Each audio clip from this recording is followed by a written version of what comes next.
Crawford Priory is a ruined estate house in Fife, Scotland. Originally built as Crawford Lodge by the 21st Earl of Crawford in 1758.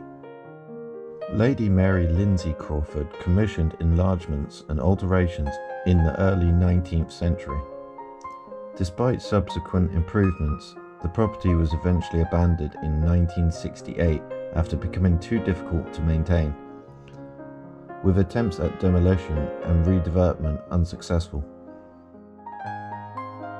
As a widely praised early example of Gothic rival architecture, Crawford Priory is of a Category A class building, but holds only a Category B listed building status due to its ruinous state.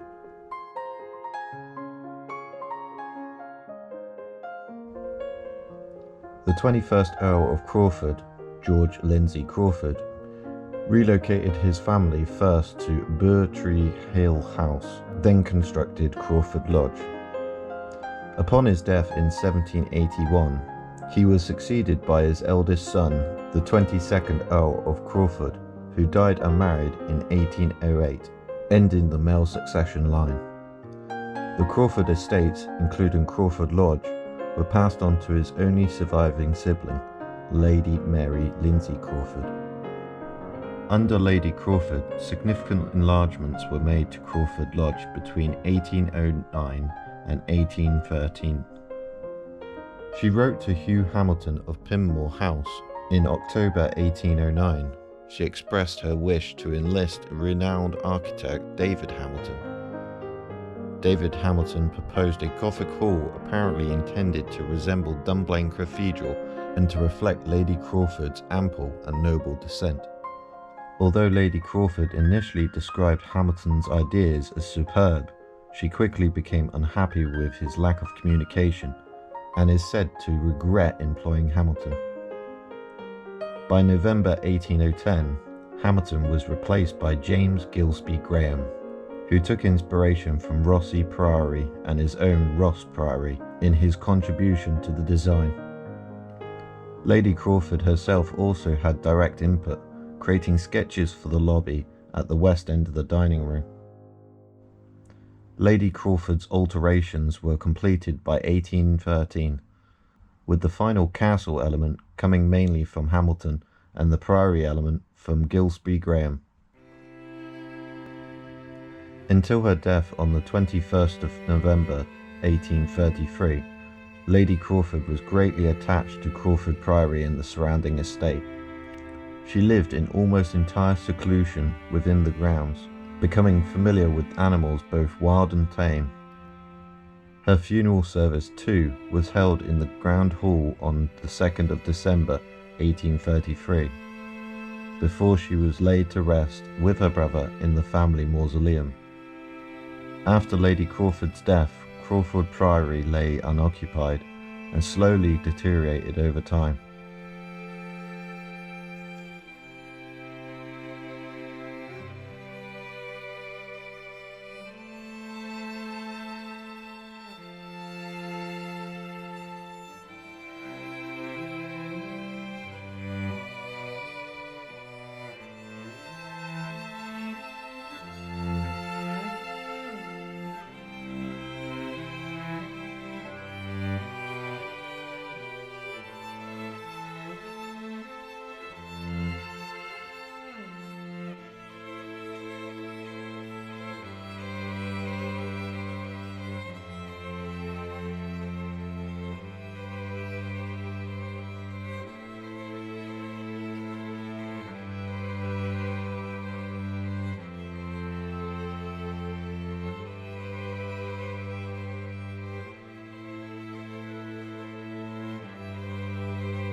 The Crawford family mausoleum is located on the Crawford estate and probably dates back to the mid-18th century.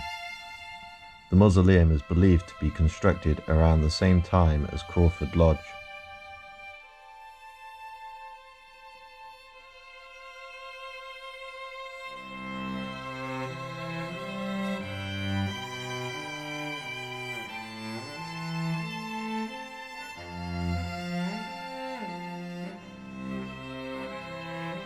The entrance of the mausoleum was via a protecting porch facing to the east, with flanking slender columns, although these were later destroyed.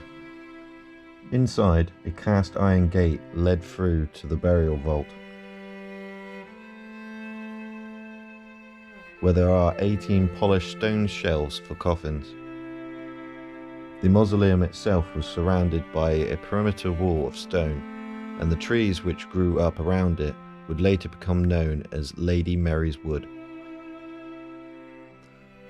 Decades after Lady Crawford's death, the site has attracted both urban explorers and vandals. A hole was forcibly knocked out of the mausoleum stonework that was built up to block the entrance. The rusting cast iron gate within broken open. Vandals pulled out the 2 coffins within the mausoleum and broke them open. Human bones are now scattered across the floor in a grisly act of sacrilege and wanton vandalism.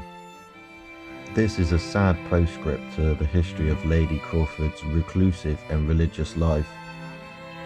The entrance to the mausoleum has now been sealed up once again to allow the Crawfords to lay in peace.